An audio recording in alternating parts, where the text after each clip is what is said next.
Okay, you ready? Ready? Okay. So let's just start off where you were born. Long Island City, New York. What year? June 16th, 1925. Is that where you grew up? Pardon? Is that where you grew up at? No, we moved out to Bayside, Long Island. That's why I grew up around Bayside. Public school and high school. How did you end up in the military? I enlisted in right after the war started when I was 17 years old. Where did you serve at? South Pacific, Guadalcanal, Bougainville, Okinawa. They sent me to the hospital in Guam when I was wounded, and that was it. The end of the war ended, and I came home, a happy boy. What happened when you got wounded? I got burned. I was working in an ammunition dump loading ammo, and I must have got a direct hit from a bomb or artillery. I believe it was artillery. And the ammunition dump went up, and I got burned from the waist up, first, second, and third degree burns. They flew me, they took me to the hospital, and from there they flew me down to Guam. I was in Guam for about 3 months, I guess it was. And I jumped an LLC, went back to Okinawa, and I was a prisoner at large for about 2 months. Then the war ended. So I lost my sergeant. I was up for sergeant. I lost that stripe, and I came home a corporal. So how'd you lose your sergeant stripe? Because I went over the hill. I was supposed to go home from Guam, and I jumped an LLC and went back into action at my same outfit. Oh, how long did they let you stay there? Pardon? How long did they let you stay there with the... No, I was prisoner at large for about 2.5 months. Oh, okay. So And then they had the court martial, and they said, I was up for a stripe, I don't get the stripe, and they fined me a month's pay. Oh, really? Well, that was it. Oh, that's funny. But they didn't let you go back even though you wanted to? No, they were going to ship me home to, after, because I guess it was getting near the end of the war, and I was wounded, and I had almost 3 years overseas. Okay, so they just wanted to send you back? They wanted to send me back home. Wow. How do you think your whole experience in the military was? Well, it was pretty good. It wasn't bad. It was just growing up, staying out of trouble. If I stayed in, I guess, Long Island, I probably would have got into a lot of trouble because I was a little wise ass, and that was it. So what was your experience like returning to civilian life after being in the military? What was it like after being in the military? Yeah. It was pretty, military made me grow up. I understand a little bit more what life was about and the things you have to do to take care of yourself. It was a very good experience. I think every boy and girl should spend the time in the military for at least 1 or 2 years when they become 17 and 18. It should be mandatory, even if they're crippled or anything else, because they can find a job for them to do something. And they should take them off the street and get them into the military to learn them to self-survival.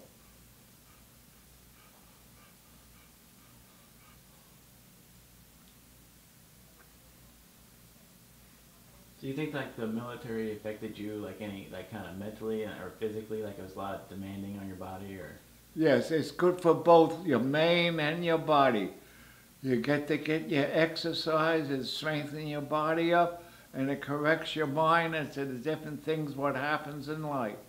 I think it's a good experience, and every kid should go through it. Okay, so what's like one of the scarier times you had in the military? You think? Well, I guess the air raids were the scariest. You never know where the hell they were dropping bombs. So you just had to run, Huh? kind of find shelter. You had to find shelter, get in the foxhole, or get down in some hole somewhere. Because you never know when they're dropping bombs how good they are. Whether they get close to you or not. You seen a lot of them get close to you, or? Yeah, a couple of them did, yes. Large explosions, a lot of trees and stuff blowing around and stuff like that.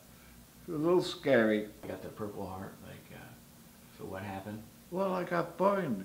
I was working in the ammunition dump, and must have had a direct hit on it, and because it was they had artillery and bombs. I think it was an artillery shell that hit somewhere in the ammunition dump, and stuff started to go off, and it just kept going and going. Where were you guys at? I was on Okinawa there when it happened. So that's where it happened, is Okinawa? Huh? It happened in Okinawa? In Okinawa, yes. And they put me in a hospital tent. I was there, and we had an air raid then. That was scary because you're just laying in a cot and you didn't know where the hell they were dropping them on. They were close, but I wasn't near it. Then the next thing I remembered, I was in a DC-3, and I woke up. They must have had me on. They must have put something in me, some dope, to put me out. When I went, they carried me onto the plane and put me on a stretcher. And I remember looking out the window. Well, we were flying. That's where I woke up. We were flying, and there was a Corsair on one wingtip, and the guy on the other side said there's one on his wingtip too. So they flew us out, I guess, part way to Guam, and that was it. I guess they didn't want the hospital plane to get shot down. Oh, so they found you guys? What? So they were right there? So oh, that's good. You think they did that because it was a hospital plane? The Zeros, they were wacky. They were kamikazes. Most of them, after they ran out of ammunition and stuff like that, a lot of them just dove right into whatever they could find. So a lot of them did it then, huh? What? A lot of them did it? So you saw a lot of planes just going down? Well, near the end of the war, that's what they were doing. Kamikazes. They would going into the airstrips, the artillery embankments and stuff. They were diving into the ships. In fact, when I came back the second time I was on LSC, I just got off the LSC, and they dove into that and blew that up. And I was lucky I got off because there was a lot of airplane gas, barrel 55 drums of airplane gas on it, and it went up. So what do people start just when that happens? Everybody just starts freaking out, huh? Oh yeah. Well, I was on a LST, not an LST, a landing ship board coming to the beach. They transported us onto the beach. The LST didn't have anchorage for it to come up on the beach yet. So they put us ashore on little landing barges. And then the plane dived into that during an air raid, the Zero. You spent some time in Guadalcanal? I was only there when I first we went to New Caledonia, and that was the dispersing area. They assigned me to an outfit in Guadalcanal, and we were only there about 2 months. From Guadalcanal, we went to New Zealand. From New Zealand, we come back to Guadalcanal. We re-shipped onto another ship, and we went to Bougainville. We landed on Bougainville, and that's where I was stationed in the anti-aircraft outfit, 3rd Defense Battalion. And from Bougainville, I was there a couple of months. I forget how long it was. And then they put us on, we got ready, we went back to New Zealand, into another big camp, and we regrouped and we went back to Okinawa. And I was there until I got wounded. I flew to Guam. I jumped ship, come back from Guam, and I went back to Okinawa. I was there about maybe a month and a half, 2 months, and the end of the war ended, thank God. And then they shipped me home about a month after that, and the war was over. So they just kind of, once the war was over, everybody's contracts just kind of ended right there, huh? Most of it ended. They were still fighting up in the hills and stuff like that. They didn't realize that the war was over and the Japanese were still shooting our guys. Mm. I think they're still there, some of them, or whatever. They were there for quite a few years after the war. Hmm. They were on some of the islands yet. Yeah. That must have been scary doing all that. Yeah, well, that's water, that's the way it is. And when you got home, how old were you when you got home? I got home, it was in December, I think. Yeah, around December or February, I forget which. That's when I bought the motorcycle. So what year, how old were you when you got out of the service? How old was I? I think I was 21 or 2, somewhere around there. I don't even remember. I think it was 22 when I got home. 21 or 22. So that's a lot to go through at like a pretty young age. Yeah, well, whatever. Would I do it over again? Yeah. Absolutely. Yeah. I learned the trade while I was in there anyway, because a lot of the time I used to go work with a bulldozer. I used to be lent out to the CBs. We worked on some of the roads on Bougainville and some of the airstrips. I used to work on, they used to go out and I used to pull a grader, a mechanical grader, one without a diesel engine.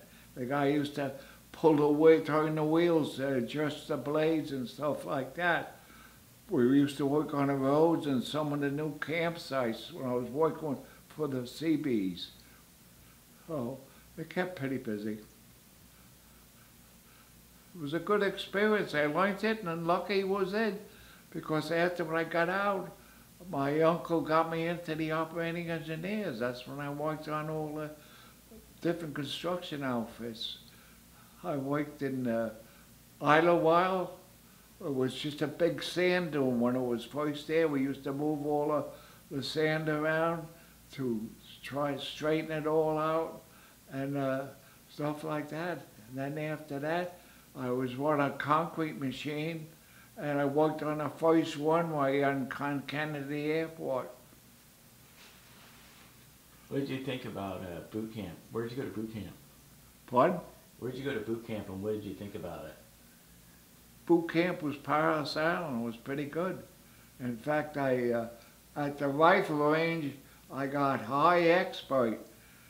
I think it was 328 out of a possible 340. And I remember I was called, they had a big recruit of all the boots. And they had we were called into a big auditorium, and the commander of the base, I forget what the hell his name was, I was called up on stage, and they gave me the expert rifleman badge. He put it on me and shook my hand, and that was it. Me and another guy got it. Oh, we were lucky. We got the highest rating during the shooting is all we were in boot camp. Did they try to send you to infantry because you're a good expert? I taught her, in fact, I applied for sniper school. They sent me to artillery school instead. It was a big joke. I said, what the hell did I get a high exploit for? And they sent me to a artillery school. I guess that's the army, the military. That's funny. What was your MOS? Ended up, What was like, what? what was your MOS? Isn't that what they call it? MOS? I forget. It was a spec number. That's what you're talking about. Yeah. I can't remember. I don't remember. That's what kept me, because when I first went overseas, we went to New Caledonia first, and they had a big camp there where everybody landed there, and they put your hair in there and stuff and all that kind of crap. And I went down. They were looking for volunteers for the Marine Raiders. And I went down and went to try to sign up for it. They wouldn't take me because of my spec number, because I was, in the artillery. So what did you end up doing, like your day to day? I was a gunner on a 90 millimeter. I ran the case was laid before me, the guy, and I rammed it home up into the barrel to the breech. The breech come up and I fired the 90 millimeter. So that must have been tough. Huh? Because it was loud, huh? Yeah, I think that's part of why I'm losing my ear, my right ear. That was part of it, I guess. Plus all the shooting I did. It was pretty scary doing all that? Huh? It was pretty scary doing that? No, it wasn't bad. It was just a job, that's all. I remember the good times when I had the dozer, I used to have to go down the beach, and there used to be a bad cross current there. They used to take the LSC and turn them so that they turned onto the beach. So they used to put out anchor lines on the high side, the side that was pushing to the beach. I would go on the other side, and they would run out the line off the stern of the LSC to my dozer. I had a Heister winch on the back. And I used to hook it onto the winch. I used to go up the beach a little bit and try and keep the LSC straight to the beach, so they had no trouble unloading it.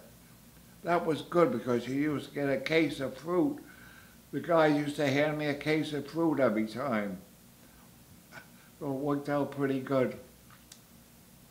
Do you keep in touch with the people do you talk to any of the people that Oh, you're we lost touch years ago. I used to once in a while talk to one or two of the guys, especially down in the unemployment office, the 52 Club, after the war. What was it? The 52 Club. You used to get, the government gave us 52 weeks, $20 a week for 52 weeks when we got out of the service. You used to get a little badge with wings on it.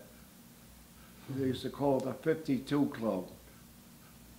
That's funny. It was pretty good. It was about 20, I think it was 20 some odd bucks we used to get. So it all ended up. Do you think that if you serve in the military that you should get free medical forever? Yeah. I think you should, yes. Why not? You serve the government.